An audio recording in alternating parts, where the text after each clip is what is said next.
From the Northway Bank Online Newsroom, I'm Gare McKenzie. This local and regional news update is brought to you by Northway Bank. Want a Northway Bank teller to keep in your pocket? There's an app for that. Now available for iPhone and Android. Download yours today. Northway Bank with 17 locations throughout New Hampshire. The people you know, the bank you trust. Member FDIC, equal housing lender. Moulton Borough Police say the Alaska grand jury to indict a 23-year-old Conway man and two men from Weir after the trio was allegedly caught in the act of trying to steal something from a property in Moulton Borough. Sergeant Peter Beatty Jr. says Daniel R. Chesley, who had charges against him, dropped 2 years ago in connection with a car he allegedly crashed in North Conway that killed one teenage passenger and seriously injured another, is now being held on $2,500 cash bail at the Carroll County Jail. Beatty says his officers staked out a property in Moulton Borough Friday and allegedly caught Chesley and two accomplices trying to steal an undisclosed item. The three men were arrested without incident.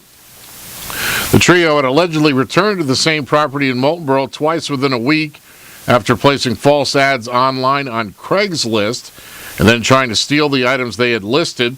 Beatty says one item that actually was stolen has been recovered. Arrested with Chesley were 20-year-old Adam S. Quinney and 27-year-old Alan W. Downs, both of Weir. All three suspects were arraigned yesterday in district court in Ossipee. A judge set bail for Downs at $2,500 cash and for Quinney at $10,000 personal recognizance. All three men face 3 felony counts of theft, attempted theft, and conspiracy to commit theft, and a violation-level offense of criminal trespass.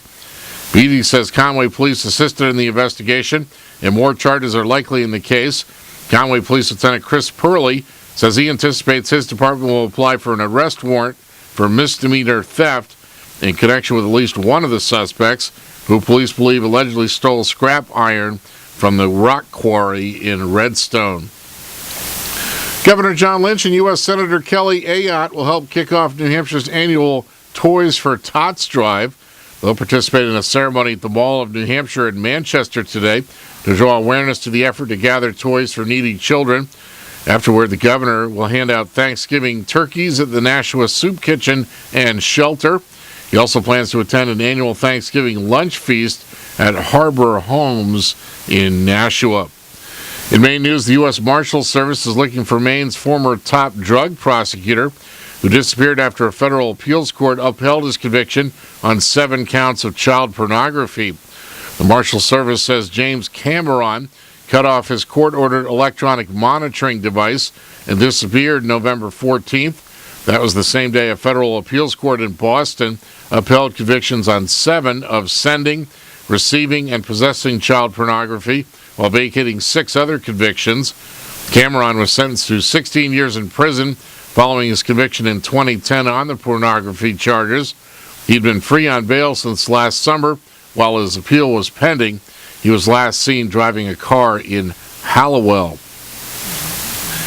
In sports, Stanford is the new number 1 team in the nation, barely edging Connecticut for the top spot in the Associated Press women's basketball poll.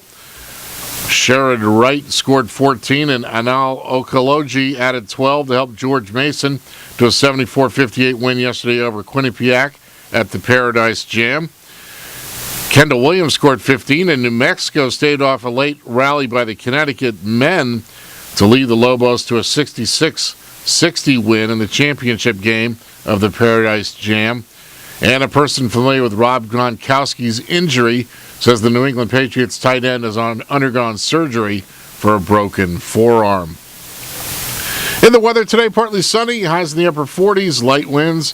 Mostly cloudy tonight, lows in the mid-20s, and partly sunny on Wednesday, highs in the mid-40s. From the Northway Bank Online Newsroom, I'm Gare McKenzie.